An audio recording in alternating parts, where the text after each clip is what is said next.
Pasca tragedi Trisakti, huru-hara terjadi bak teror yang menyeramkan. Para perempuan dan etnis minoritas jadi sasaran empuk intimidasi.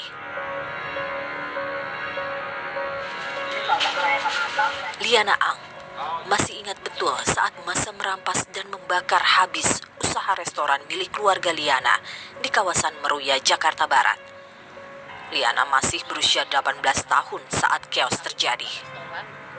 Dia ingat betul, 12 Mei 98, pembakaran ada di mana-mana. Kerabatnya lalu meminta Liana mengungsi untuk menyelamatkan diri. Katanya, jangan demi harta, pindah saja. Kalau mau ya ambil lagi barang besok. Terus malam itu juga sekitar jam 9, jam 10, kita hanya membawa paspor dan perhiasan. Keesokan hari, tiada upaya yang bisa Liana lakukan saat ingin menyelamatkan harta bendanya.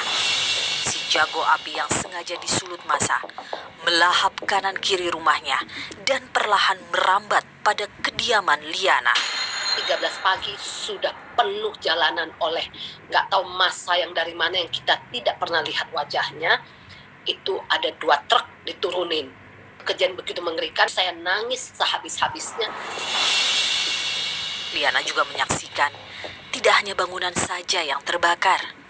Nyawa manusia pun terenggut paksa karena keberingasan massa. Paling nggak Tuhan, saya masih ada nyawa. Saya akan bisa cari uang, bisa dicari dari mulai lagi. Sejak saat itu, Liana enggan menetap di Indonesia. Australia jadi negara tujuannya mencari suaka. Dia pun menikah dengan warga negara setempat dan kini sudah 21 tahun menghabiskan hidup di sana.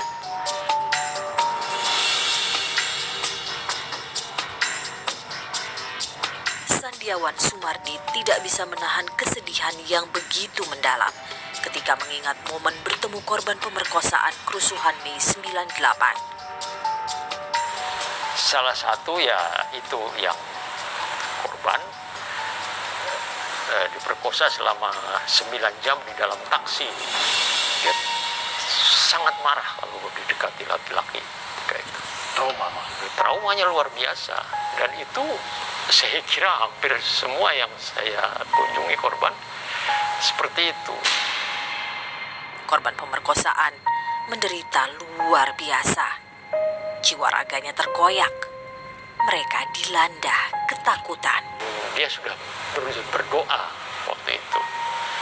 Tapi kenapa kok masih saja saya diperlakukan begitu? Mungkin memang sudah kehendak Tuhan ya, dia bilang begitu. Nah, mendengar begitu,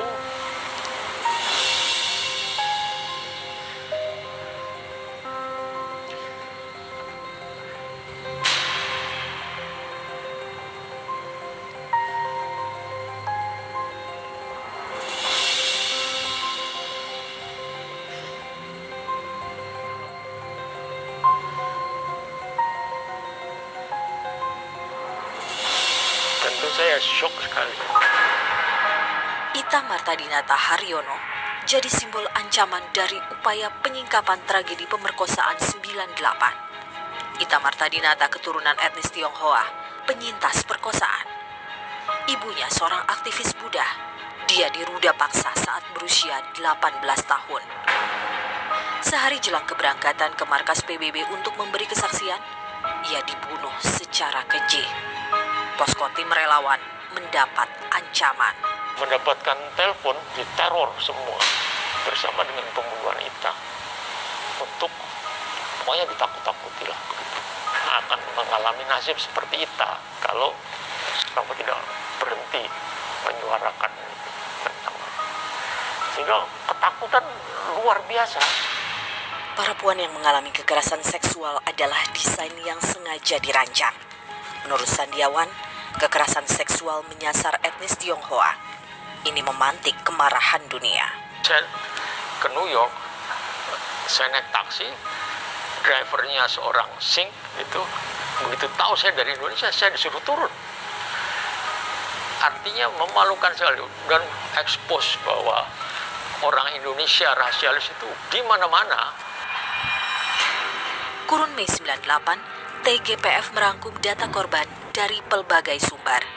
Tim relawan mencatatkan data tertinggi korban meninggal dunia teridentifikasi 1.250 orang, sementara korban luka mencapai 165 orang. Komnas HAM menaksir jumlah korban bisa saja melebihi angka yang dirangkum TGPF. Tapi upaya pembungkaman jadi momok menakutkan. Misalnya soal ketakutan untuk mengungkapkan kebenaran atau peristiwa-peristiwa yang menimpa anggota keluarga mereka atau bahkan mereka sendiri. Kemudian ada juga upaya untuk menyembunyikan fakta-fakta yang sebenarnya, dan itu dilakukan oleh kekuatan-kekuatan yang terorganisir. Hasil jajak pendapat Litbang Kompas memaparkan 75,1% responden sepakat bahwa peristiwa kekerasan saat kerusuhan Mei 98 merupakan pelanggaran HAM berat. Sebagian responden menyatakan pemerintah belum tuntas sama sekali untuk pengusutan kasus ini. Negara harus campur tangan supaya kasus serupa tidak terjadi lagi. Pertanyaannya, mampukah negara menuntaskan pelanggaran HAM berat yang terjadi 23 tahun silam? Keluarga korban tragedi 98 selalu menggaungkan tanya, sanggupkah negara memberikan kepastian jawaban? Tuntutan kami keluarga korban itu kan adalah keadilan ya.